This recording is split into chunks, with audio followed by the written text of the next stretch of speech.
In the past, I have talked about IDW Publishing. They're a comic book company. Well, they don't focus on the comic books too much anymore, but we'll get to that shortly. They're a comic book company, and they have licenses for like Transformers, G.I. Joe, Sonic, Star Trek, things like this.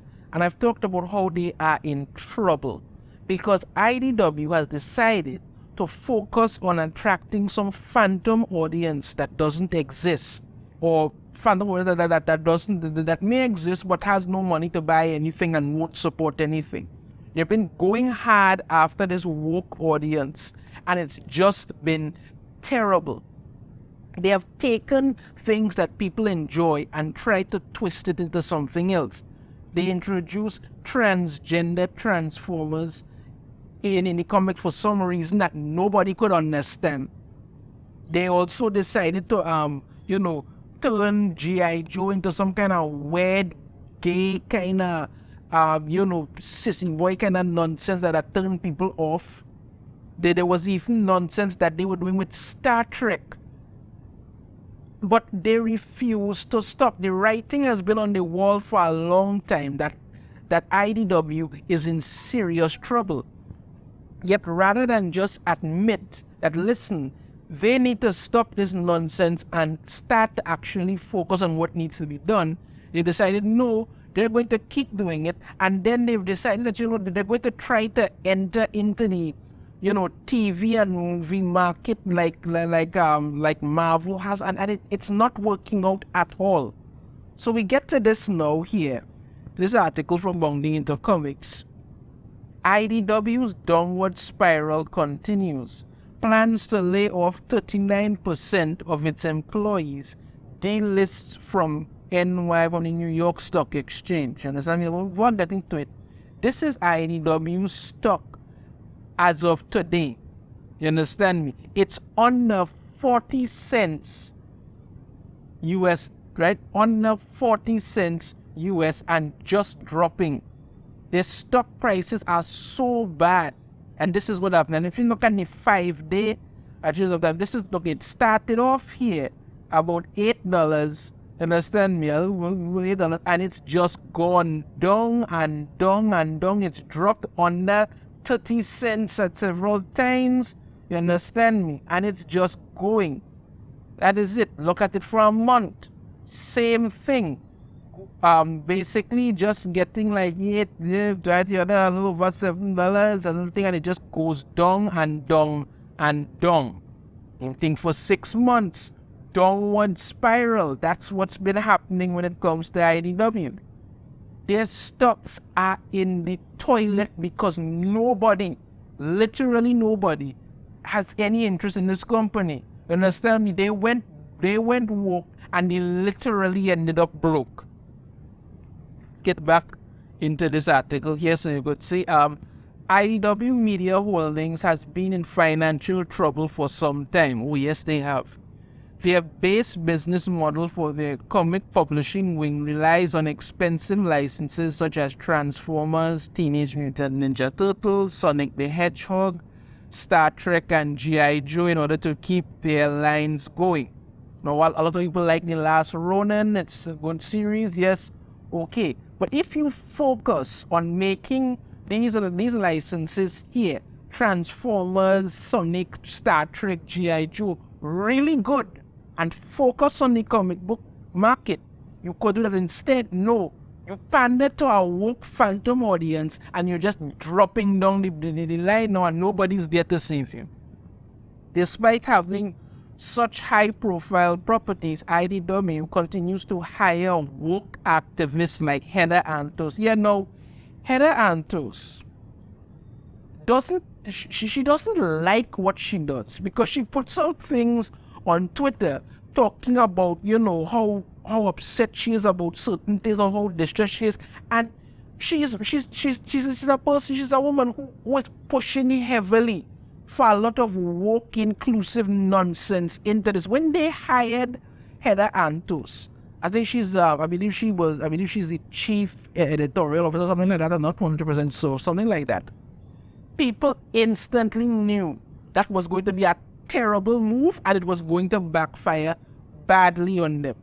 They didn't care. They figured, you know what, we're going to do whatever it is we want to do. You just have to shut up and like it. Their result is that they're crashing and burning with exceptional speed. That's it. Right, they brought in to manage their companies, which has contributed to the sinking sales of mainstream comics and the loss of a number of these licenses. Yeah, because G.I. Joe and new Transformers, they're not going to have them. I believe this year that they're going to lose them because they can't be trusted with these licenses anymore. The company has been kept afloat by a glut in the streaming market, leading companies like Netflix to purchase licenses for rare original work like Lock and Key.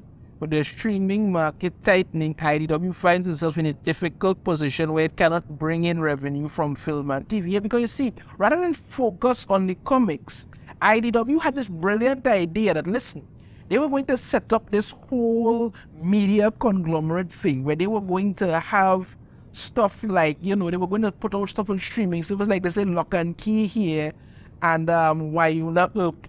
And for some reason, they thought Wayuna Earp was going to do something, I don't even hear people talking about it. Honestly, I don't even hear people talking about Wayuna Earp. I watched Lock and Key. I thought it was interesting, yeah, but not enough to bank your entire business on. Jesus, that doesn't make any sense.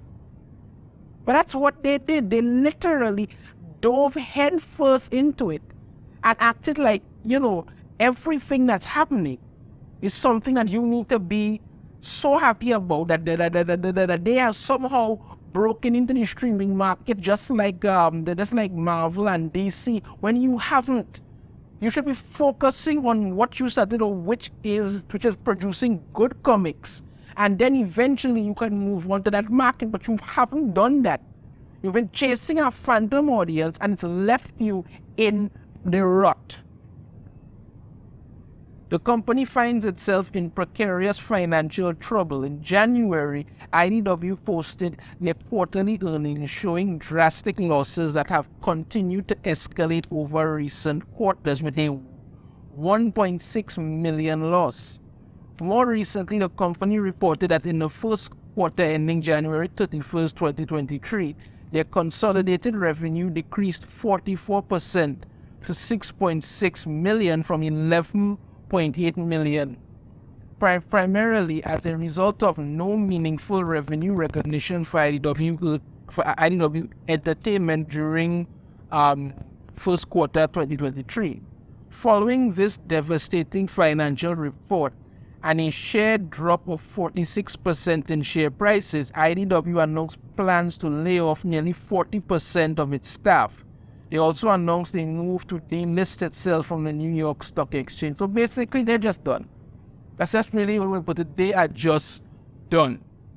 Now, you may think that you have losses like 1.6 million loss and that, they decreased revenue 44% to 6.6 million from 11.8 million. You think, well, that's money, but not really big. No, you have to understand the structure of IDW and the fact that they aren't making as much as they should.